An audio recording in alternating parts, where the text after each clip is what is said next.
The Unquiet Dead is New Who's first celebrity historical story. Classic Who never really did these, apart from maybe Marco Polo, but they do fit well with the original educational name of the show. Seeing the Doctor act like a fanboy over famous historical figures is fun the first few times, but it quickly gets repetitive. This is one of the strongest though, with a fine guest appearance by Simon Callow as Charles Dickens. Dickens here is nearing the end of his life, sad and jaded despite his literary fame, but getting a new lease of life when he encounters strange phenomena that can't be explained by his understanding of science. Callow obviously knows the character very well, having played him several times already and written several books about him, and he gives a wonderfully three-dimensional performance, believably changing from one emotional state to another in a few short scenes. He's the real hero of the episode, single-handedly saving the world, only to die a few months later, which is very unfair.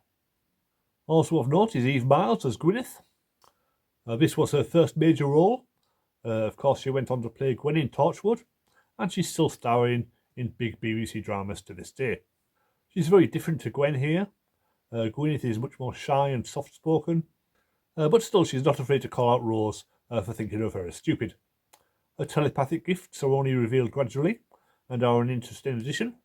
I would have liked it if they'd been passed down to Gwen, or even a different character in Torchwood, but I guess they already had an immortal character on the team, so adding a telepath as well would have made it too much like X-Men. This is Rose's first trip back to the past, and they try to give it as much weight as her voyage to the future last week.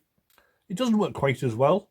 Lines like, "I can't die, it's 1869, just make her look stupid, like she hasn't grasped the basic fundamentals of time travel.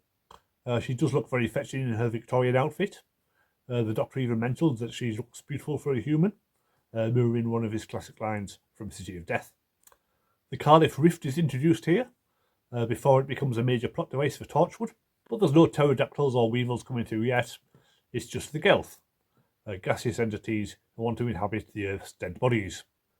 The Doctor is all for it, possibly due to his guilt as they're survivors of the Time War, but Rose is naturally horrified.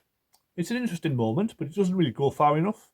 As soon as Gwyneth lets them through, they turn from angelic beings into demons, out to kill and inhabit everybody on Earth. It's not remotely subtle, and the Gelth visuals look rather basic, but the corpses coming to life would certainly have been scary for all the kids watching. This is the first TV episode written by Mark Gatiss. He had already written Doctor Who novels and audios, as well as co-writing and starring in The League of Gentlemen, so I had definitely heard of him when this came out. His Doctor Who work is nowhere near as weird or funny as League, much more traditional and straightforward, and his episodes have never been my favourites. This is probably one of his strongest entries. I don't know how much Russell T Davies had to do with it, but it still feels round about the same standards as the first two, and as a trilogy, it's a great start to the whole New Who era. The DVD box set has a few extra features related to this episode. Mark Gatiss recorded a video diary over a period of months, from being commissioned to filming. He talks about the changes the story went through. We see his reaction when Christopher Eccleston was cast as the Doctor, and we see him meeting with fellow writers Stephen Moffat, Paul Cornell and Rob Shearman. There's also an additional short feature where Gatiss talks about the finished episode. We see the original brief and learn more about how it developed.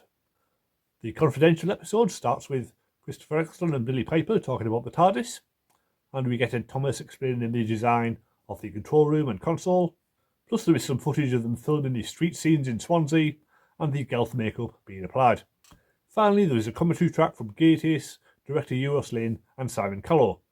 The director talks about the research he did to get the period right, and Callow mainly talks about Dickens' character, as you might expect, plus Gatiss talks even more about the original drafts, so maybe don't watch it back to back with the other features. But it's a good commentary. Between the three of them, they cover just about everything. Overall, it's a decent story, with a great period atmosphere, and memorable performances from Simon Callow and Eve Miles. I'll give it 7 out of 10. Thank you for watching. If you enjoyed my reviews, then please check out my Patreon, where I review 8th Doctor audios every week and 7th Doctor novels every month. I've just finished reading Time Worm Exodus, so that review will be going up later this week, and it will be free for everyone to read, so check it out if you can. Next week, Aliens of London, introducing Lisa Veen, which noticeably did not appear in the Next Time trailer. I'll probably review World War III as well, as the two parts make up one long story, but I may not do that for every two-parter. We'll have to wait to see how I feel on a case-by-case basis. Anyway, see you next time.